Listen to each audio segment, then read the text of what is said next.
Well, good morning everybody and welcome to this one-hour webinar entitled Will Professional Indemnity Insurance Cripple the Legal Profession? Mark, it's a pretty controversial title, so tell us why you chose such a title and what's the benefit for our listeners of staying with us for an hour today? Well, it's always a topical subject, I think, at this time of the year for lawyers. Obviously, they're looking at the PI renewal side of things. But what we're going to cover today is we're going to do a quick market update just to keep people in the loop as to what's going on with market news.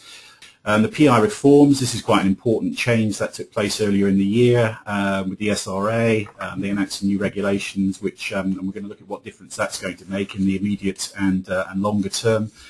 Solicitors' negligence claims, we're going to look at where the main claims are coming from and look a bit about what can be done to avoid them.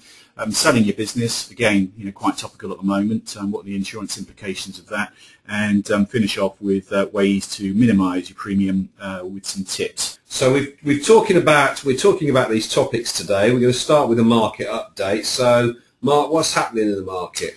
Okay, what's going on at the moment? I mean, it's quite quiet out there. There's a huge amount of activity as far as brokers are concerned. There's the usual sort of marketing letters that are making their way around at the moment. I'm sure most people listening today would have received many approaches from brokers. But it's not the brokers really that the important key part of the market. It's obviously who the insurance companies are that are actually underwriting the business and what's going on there. So let's have a look at the profitability of this, because I think this is a key issue for any solicitor listening in today to understand, isn't it, in terms of where they go for their PI and their renewal. Yeah, I mean at the end of the day, underwriting solicitors PI, there's no real way of bucking the trend. I mean you can improve your underwriting statistics and you can tweak them. But the bottom line is, whichever insurance company you are and whichever area of the marketplace you're operating in, it is what it is. The biggest difficulty and what the insurance companies find a difficult pill to swallow with this is the assigned risk pool. And there's been a lot of publicity about the assigned risk pool over the last few years. So let's talk about, if we may, Mark, how to make sure we minimise any negligence claims for solicitors and how we can make sure we get the best premium and get the best service for our practice. Well, let's look at where the claims come from, what's causing the biggest problem, and as we mentioned earlier, it is conveyancing. It's 50% of all claims and rising.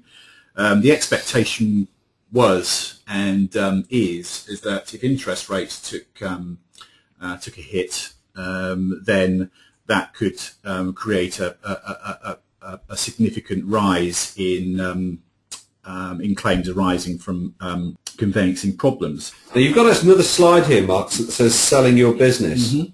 It's worth 5 minutes, is it, just talking about this? I think selling your business is, it does have insurance. The PI runoff situation is always an important factor now in terms of, if you're thinking about selling your business, you are selling your business because it is such a major cost. Because we think there's going to be a lot of mergers of law firms and a lot of acquisitions of law firms in the next 12 months, don't we? Yeah. We think buy-sell merge activity is going to increase considerably.